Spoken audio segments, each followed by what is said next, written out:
Hello guys, welcome back our channel ISC academy. आज हम 12th class की pol science का सेकंड चैप्टर पढ़ने जा रहे हैं, जिसका नाम है दो ध्रुवीयता का अंत। इससे पहले मैं फर्स्ट चैप्टर की वीडियो बना चुका हूं और बहुत ही सिंपल तरीके से और बहुत ही आसान तरीके से मैंने उसमें समझाया था।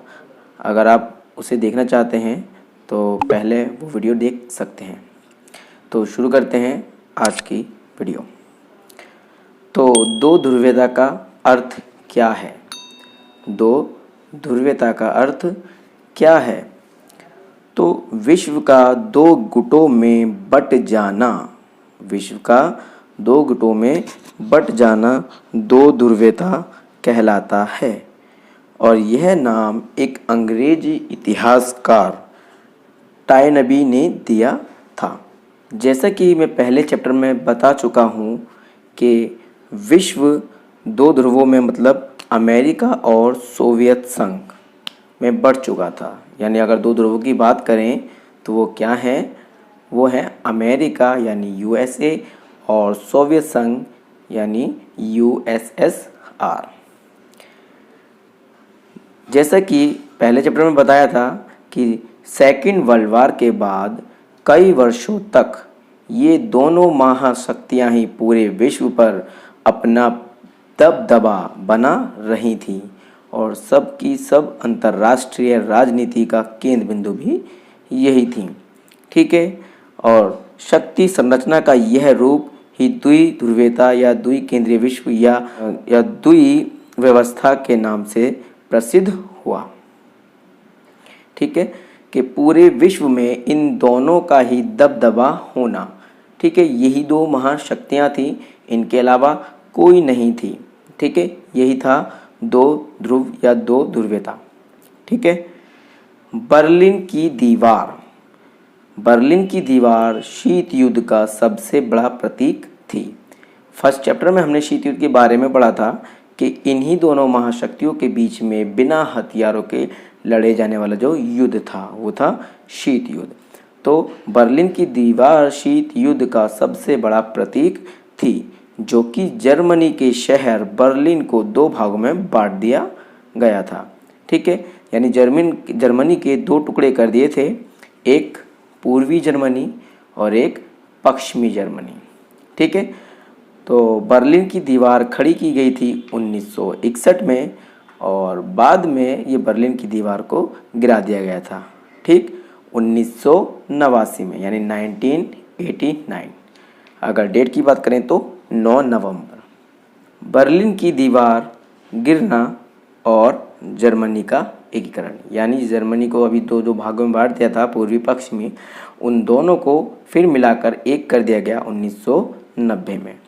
ठीक है, तो सेकेंड वर्ल्ड वार यानी द्वितीय विश्व युद्ध 1945 में जो ख़त्म हो गया था, उसके बाद से USSR यानी संयुक्त राष्ट्र संघ शक्तिशाली देश के रूप में उभर कर आया था। 1991 में सोवियत संघ के विघटन के साथ ही दो ध्रुवीयता का अंत हो गया। जैसे कि हमारे इस चैप्टर का नाम है दो ध्रुवीयता का अंत। तो 1991 में सोवियत संघ के हो गए टुकड़े, विघटन हो गया और दो ध्रुवीयता खत्म हो गई, यानी विश्व एक ध्रुवीय हो गया। यानी सारी या सबसे बड़ी महाशक्ति बोलें तो अमेरिका ही बचा। ठीक, बात आती है कि ये सोवियत संघ के टुकड़े हुए क्यों? ये इतना सारा शक्तिशाली था तो इसके विघटन के कारण क्या रहे? तो पहले हम जान लेते हैं सोवियत संघ के बारे में पूरी बात कि सोवियत संघ है क्या, उसकी प्रणाली क्या थी। तो 1917 में रूस क्रांति, आपने पढ़ी होगी रूस की क्रांति, 9th क्लास में आपने पढ़ी होगी रूस की क्रांति। तो उसी के बाद से रूस जो था 1917 में अस्तित्व में आया और इसके अंदर 15 गणराज्यों का एक समूह था, यानी 15 बड़े बड़े देश जो थे इसमें शामिल थे। और इसकी जो विचारधारा थी वो थी समाजवादी विचारधारा। ठीक, सारे के सारे देश ऐसे ही थे। और यदि USA को यानी अमेरिका को छोड़ दिया जाए तो अकेले USSR की यानी सोवियत संघ की अर्थव्यवस्था बाकी विश्व यानी पूरी दुनिया के मुकाबले कहीं अधिक है, यानी अमेरिका ही बस की टक्कर दे सकता था जब कोई नहीं दे पाता था। ठीक। सोवियत प्रणाली की विशेषताएं, यानी अगर हम बात करें सोवियत संघ की, तो ये बहुत ही बढ़िया था, समृद्ध था, ताकतवर था। यहाँ पर पिन से लेकर कार तक सब बनाई जाती थी। सारी बेसिक ज़रूरत की चीज़ें जितनी भी हैं, जैसे कि भोजन, रहना, आवास यानी शिक्षा, स्वास्थ्य, ये सब वहाँ पर मौजूद था। और वहाँ पर क्या था? उन्नत औद्योगिकी, यानी बढ़िया टेक्निक थी वहाँ पर, और प्रचुर मात्रा में प्राकृतिक संसाधन। वहाँ पर जो प्राकृतिक संसाधन हैं सब पूरे थे, पर्याप्त थे, किसी की कमी नहीं थी। तेल, पेट्रोल, खनिज, ऊर्जा, ठीक है, और विशाल ऊर्जा संसाधन थे उनके पास। उन्नत आवागमन यानी ट्रांसपोर्ट और संचार की प्रणाली भी बड़ी ही उन्नत थी, डेवलप थी, ठीक है। और वहाँ की जो अर्थव्यवस्था थी चरणबद्ध अर्थव्यवस्था थी, यानी योजना के अनुसार चलती थी। और वहाँ का जो जीडीपी था, सकल घरेलू उत्पादन, ठीक है, वो भी बहुत ज़्यादा था। यानी इतना सब होने के बावजूद क्या कारण रहा कि सोवियत संघ के विघटन हुए, टुकड़े हुए, क्या कारण रहे होंगे? तो फिलहाल अभी हमने पढ़ा सोवियत संघ की प्रणाली की विशेषताएं, यानी वहाँ पर क्या क्या खासियत थी, सोवियत संघ कैसे अस्तित्व में आया। ठीक। इसके बाद आप पढ़ लें मिखाइल गोर्बाचेव। तो 1980 के दशक के मध्य सोवियत संघ की कम्युनिस्ट पार्टी के महासचिव बने।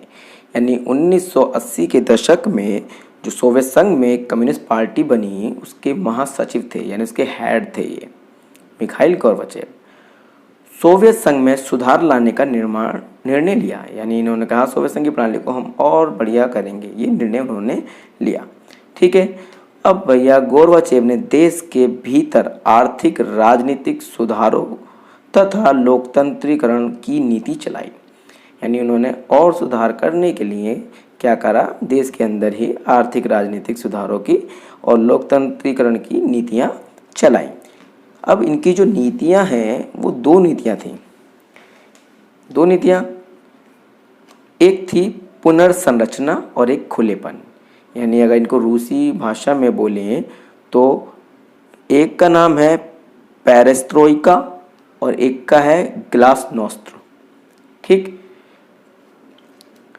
फिर दिसंबर 1991 में सोवियत संघ के 3 राज्यों द्वारा विघटन की घोषणा। यानी सोवियत संघ के 3 बड़े राज्य, इन्होंने क्या कह दिया कि हमें विघटन कर दो, टुकड़े कर दो, हमें अलग कर दो। 1991 में वो 3 बड़े राज्य कौन से थे? वो 3 थे रूस, बेलारूस और यूक्रेन। ठीक। तो हमने यहाँ पढ़ लिया कि सब कैसी था सोवियत संघ, उसका नेता कौन था। लेकिन बात यह है कि सोवियत संघ के विघटन के कारण क्या रहे, यानी टुकड़े होने के कारण क्या थे, तो वो हम अब पढ़ेंगे। ठीक है। तो टुकड़े होने का जो पहला कारण था वो था जनता का आक्रोश, गुस्सा। ठीक। जो जीडीपी था, सकल घरेलू उत्पादन, वो दिन ब दिन कम हो रहा था, यानी उसमें कमियां आ रही थी। जनता की जो आकांक्षाएं थीं, ज़रूरतें थीं, इच्छाएं थीं, वो पूरी नहीं हो रही थी। चौथा, परमाणु बम पर अत्यधिक खर्च, क्योंकि इन अमेरिका और सोवियत संघ के बीच में शीत युद्ध चल रहा था और दोनों के दोनों परमाणु बम बनाने में अपना पैसा लगा रहे थे, तो परमाणु बम पर अधिक खर्च करना। 1979 में अफगानिस्तान में हस्तक्षेप करना, यानी बेकार में किसी के फड्डे में टांग अड़ाना। ठीक है। गोर्बाचेव की धीमी सुधार नीतियाँ। अब गोर्बाचेव भैया सुधार करना चाहते थे, लेकिन क्या पता उनकी नीतियाँ कितनी स्लो थीं, कितनी धीमी थीं। सोवियत संघ का पिछड़ना, यानी पश्चिमी देशों की तुलना में अब वो पिछड़ने लगा, उसकी अर्थव्यवस्था कमज़ोर होने लगी। सत्ता का केंद्रीकरण, यानी कि सत्ता की जो सारी शक्तियाँ थीं उनको निरंकुश सत्ता या नौकरशाही का, यानी एक तरफ इकट्ठी कर दी गई सारी शक्तियाँ। जनता की ज़रूरतें पूरी नहीं हो रही हैं, सारी शक्तियाँ एक तरफ कर दी, नौकरशाही बना दिया। ठीक। फिर 1991 में फिर 1991 में यूएसएसआर को 3 बड़े राज्यों का, अभी मैंने बताया था, 3 बड़े राज्यों की विघटन की घोषणा करना, ठीक है। और विचार अभिव्यक्ति पर प्रतिबंधन, यानी वहाँ की जनता पर, उनके विचारों पर क्या लगाया गया, प्रतिबंध लगाया गया। और दिन ब दिन जो उपभोक्ता वस्तुएं थीं, जो खाने पीने की वस्तुएं थी भैया, उनमें कमी होने लगी। और साल दर साल आयात बढ़ना, यानी अब खुद के यहाँ पे कुछ चीज़ें बननी नहीं रही हैं तो क्या करना पड़ेगा, मंगानी पड़ेंगी, ठीक। और गुट निरपेक्ष आंदोलन की अहम भूमिका, जिसने फर्स्ट चैप्टर पढ़ा होगा उसे पता होगा कि गुट निरपेक्ष आंदोलन क्या था, ठीक। इसके बाद आता है सोवियत संघ के विघटन के परिणाम, यानी टुकड़े इन वजह से हुए, ये रीज़न थे जो अभी हमने पीछे पढ़े हैं, इस वजह से सोवियत संघ के टुकड़े हुए। अब बात आती है कि परिणाम क्या निकले। तो सबसे पहला परिणाम शीत युद्ध की हुई समाप्ति, ठीक, क्योंकि अब अमेरिका ही ताकत बचा, शीत युद्ध कौन करेगा उसके साथ। अब दूसरा, हथियारों की होड़ की समाप्ति, जो ये हथियार बन रहे थे इतने सारे, ठीक है, वो ख़त्म हो गया। विश्व एक ध्रुवीय हो गया, यानी अब एक ही देश, एक ही अमेरिका का ही पूरे विश्व पर दबदबा हो गया। दूसरी दुनिया के 9 स्वतंत्र देशों का उदय, ठीक है, दूसरी दुनिया के 9 स्वतंत्र देशों का उदय। पूंजीवादी अर्थव्यवस्था विश्व अर्थव्यवस्था पर प्रभावशाली अर्थव्यवस्था बन गई। कहने का मतलब अमेरिका की जो व्यवस्था थी वो पूंजीवादी व्यवस्था थी। अब जाहिर सी बात है पूरे विश्व पर उसका ही प्रभुत्व हो गया, यानी उसका ही दबदबा हो गया, तो पूरे विश्व में पूंजीवादी अर्थव्यवस्था का प्रभुत्व हो गया। और जो सैनिक गुट बनाया था सोवियत संघ ने, वार्सा पैक्ट, वो भी क्या हो गया, ख़त्म हो गया, उसका भी अंत हो गया। तो ये थे सोवियत संघ के विघटन के परिणाम, कि उसके परिणाम क्या निकले। इसके बाद हम पढ़ेंगे शॉक थेरेपी, एक इम्पॉर्टेंट टॉपिक है शॉक थेरेपी। तो रूस मध्य एशिया के गणराज्यों तथा पूर्वी यूरोप के देशों में संक्रमण के एक विशेष मॉडल को अपनाना या अपनाया, ठीक है। यानी शॉक थेरेपी में क्या हुआ, रूस मध्य एशिया के गणराज्यों तथा पूर्वी यूरोप के देशों में संक्रमण के एक विशेष मॉडल को अपनाया, ठीक। विश्व बैंक और अंतर्राष्ट्रीय मुद्रा कोष द्वारा निर्देशित इस मॉडल को शॉक थेरेपी का नाम दिया गया। अगर बिल्कुल ही सिंपल या आम भाषा में कहें तो शॉक थेरेपी का अर्थ होता है आघात पहुंचाकर उपचार करना, यानी चोट पहुंचाकर उसका इलाज करना, ठीक। तो शॉक थेरेपी में निजी स्वामित्व, राज्य की संपदा के निजीकरण और व्यावसायिक स्वामित्व के ढांचे को अपनाना, पूंजीवादी पद्धति से कृषि करना तथा मुक्त व्यापार को पूर्ण रूप से अपनाना था। यानी शॉक थेरेपी में ये काम अपनाए गए। क्या करा गया कि शॉक थेरेपी में निजी स्वामित्व और राज्य की क्षमता को निजीकरण करा गया, और जो व्यावसायिक स्वामित्व के ढांचे को अपनाना, पूंजीवादी पद्धति से कृषि करना और मुक्त व्यवहार को पूर्ण रूप से अपनाना, ये शॉक थेरेपी में अपनाया गया। फिर आता है कि शॉक थेरेपी के परिणाम, ठीक है। तो साम्यवादी देशों पर शॉक थेरेपी के क्या नेगेटिव परिणाम पड़े। तो सबसे पहला जो नेगेटिव परिणाम था वो ये था कि अर्थव्यवस्था रूप से नष्ट हो गई, यानी वहाँ की जो अर्थव्यवस्था थी बिल्कुल ही तरह से बेकार हो गई। रूस की जो संपूर्ण औद्योगिक ढांचा था, ठीक है, वो भी क्या हो गया, नष्ट हो गया, ठीक है। उसके बाद जो रूसी मुद्रा थी रूबल, ठीक है, उसमें भी क्या आई, गिरावट आई। आर्थिक असमानता बढ़ी। कमज़ोर संसद, यानी संसद वहाँ की कमज़ोर हो गई क्योंकि राष्ट्रपति को अधिक शक्तियाँ दे दी गई। खाद्यान्नों में कमी, यानी अनाज वगैरह में कमी आने लगी। और समाज का 2 वर्गों में विभाजन, यानी समाज 2 वर्गों में बढ़ गया। कौन से वर्ग, अमीर वर्ग और गरीब वर्ग। और माफिया वर्ग का उदय। आपने सुना ही होगा रूसी माफिया, रूस माफिया, ठीक है। तो रूसी माफिया का उदय हुआ। तो ये शॉक थेरेपी के कुछ नेगेटिव परिणाम साम्यवादी देशों पर पड़े। और भी कुछ नेगेटिव परिणाम थे, जैसे कि सरकारी मददों को बंद करने से अधिकतर लोग गरीब हो गए, यानी सरकार की तरफ से जो सहायता मिलती थी उनको बंद कर दिया गया, तो और भी लोग गरीब हो गए। राजनीतिक अस्थिरता बढ़ी और गृह युद्ध होने लगा, ठीक है। गृह युद्ध का मतलब आपस में ही देश के लोग लड़ने लगे।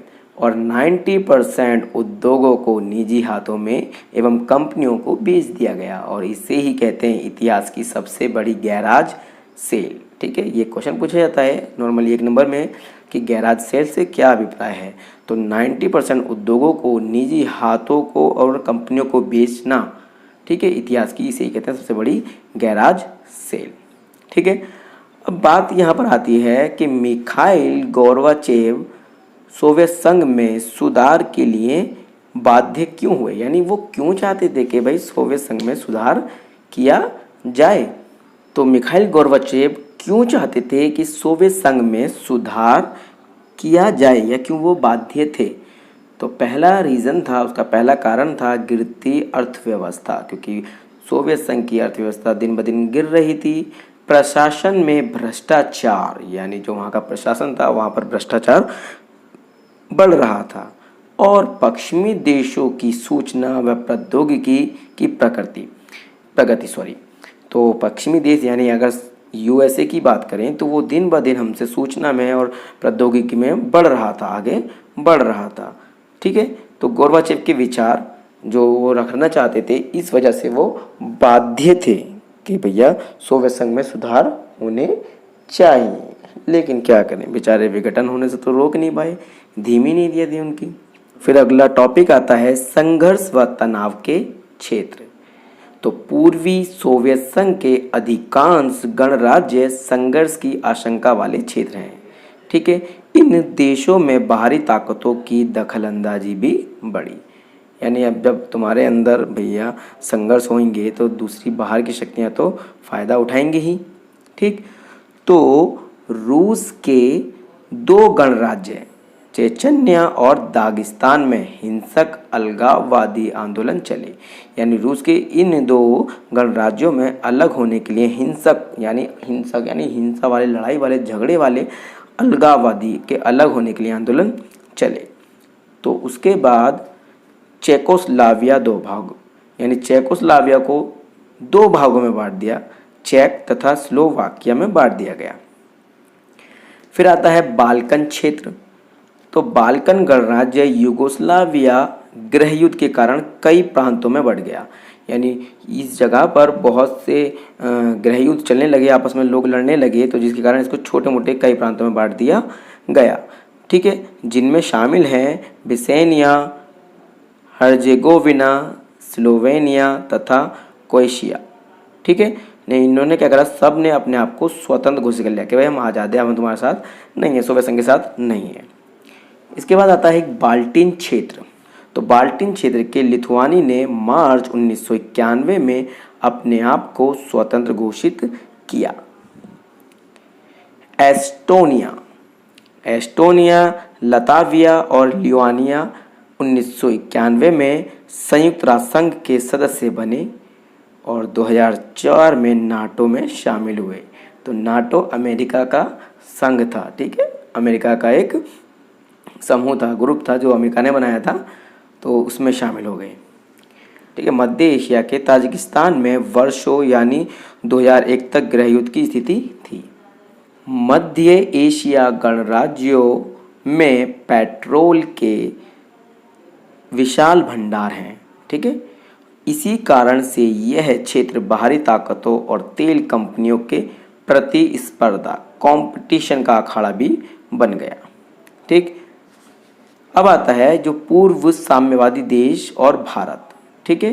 तो ये मैंने जितने भी अभी पूर्व साम्यवादी देश पढ़े और भारत, इनमें क्या बात है या क्या संबंध है कुछ, तो दोनों का सामना बहुध्रुवीय विश्व का है, ठीक है, सपना, सॉरी। तो पूर्वी साम्यवादी जितने भी देश हैं और जो ये भारत है हमारा देश, इन दोनों का सपना है बहुध्रुवीय, यानी विश्व जो है बहुध्रुवीय हो, यानी ताकतें किसी एक या दो के हाथ में ना हो, सबके पास होनी चाहिए। भारत रूसी हथियारों का खरीदार है। ठीक है, रूस से हथियार जो आते हैं उनको भारत खरीदता है। रूस से तेल का आयात करता है भारत।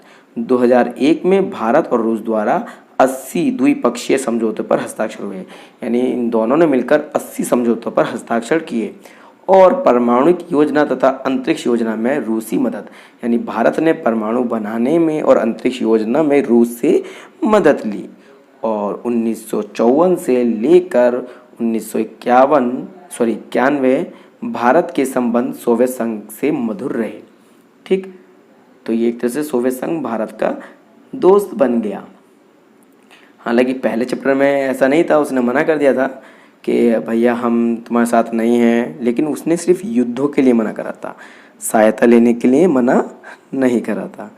ठीक है, भारत ने गुट निरपेक्षता नीति अपनाई थी, उसका मतलब कि भैया हम युद्ध वगैरह में तुम्हारे साथ नहीं है भैया, दोनों ही ध्रुवों से अलग रहेंगे, दोनों ही शक्तियों से अलग रहेंगे, लेकिन हाँ सहायताएँ कोई सा भी दे दो हमें, दोनों में से ले लेंगे। ठीक, तो ये था आपका सेकंड चैप्टर दो ध्रुवीयता का अंत, जिसमें हमने पढ़ा कि किस प्रकार से सोवियत संघ कितनी महाशक्ति था, बड़ी शक्तिशाली थी, वहाँ पर पिन से लेकर कार तक हर चीज़ बनती थी, बढ़िया जीडीपी थी, सारे संसाधन मौजूद थे, तो कैसे उसका टुकड़ा हुआ, कैसे उसका विघटन हुआ, सब पढ़ चुके हैं। ठीक है, ये थे इस चैप्टर के नोट्स, और ये चैप्टर एक इम्पोर्टेंट चैप्टर भी है। ठीक है, तो ये चैप्टर हमारा हो चुका है समाप्त। नेक्स्ट क्लास में शायद हम अगला चैप्टर बताएंगे। तो मिलते हैं अपनी अगली वीडियो में। अगर आपको वीडियो पसंद आई हो तो लाइक, शेयर, और हाँ अगर आप नए हैं तो चैनल को सब्सक्राइब जरूर कर देना।